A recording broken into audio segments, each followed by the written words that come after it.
Un grain de lumière, le truc le plus rapide de l'univers, mettrait 3 heures. 3 heures à filer dans l'espace à la vitesse prodigieuse de 299 792 km par seconde.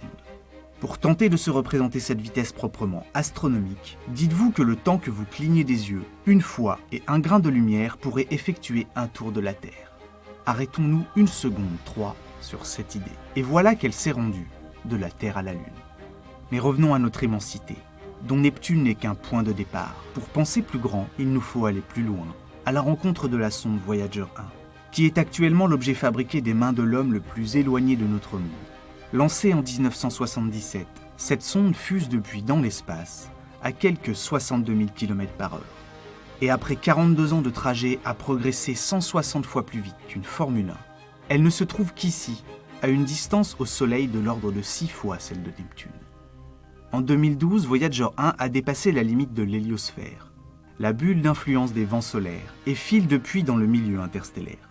Pourtant, bien que distante de quelques 22 milliards de kilomètres de notre étoile, elle n'a même pas encore parcouru l'équivalent d'une journée-lumière, et est encore très loin d'être sortie du système, qui, pris au sens fort, comprend l'ensemble des objets célestes gravitant autour du Soleil. Et tout ce dont nous venons de parler tient maintenant ici. Dans cette image à l'échelle, on distingue l'orbite de Neptune, et là, la position actuelle de Voyager 1 comparée à la course de Sedna autour de notre étoile. Cet objet transneptunien, de près de 1000 km de diamètre, possède une orbite aux dimensions délirantes. Lorsque Sedna passe par ici, elle est alors 5 fois plus éloignée du Soleil que ne l'est Voyager 1 aujourd'hui. Pourtant, même alors, cette planète naine se trouve encore dans notre système, car l'emprise gravitationnelle de notre étoile s'étend sur des distances beaucoup plus vastes. Pour véritablement s'en extraire et espérer en atteindre les confins, il va nous falloir traverser un nuage aux dimensions démesurées. Un nuage vers lequel Voyager 1 est actuellement en train de filer.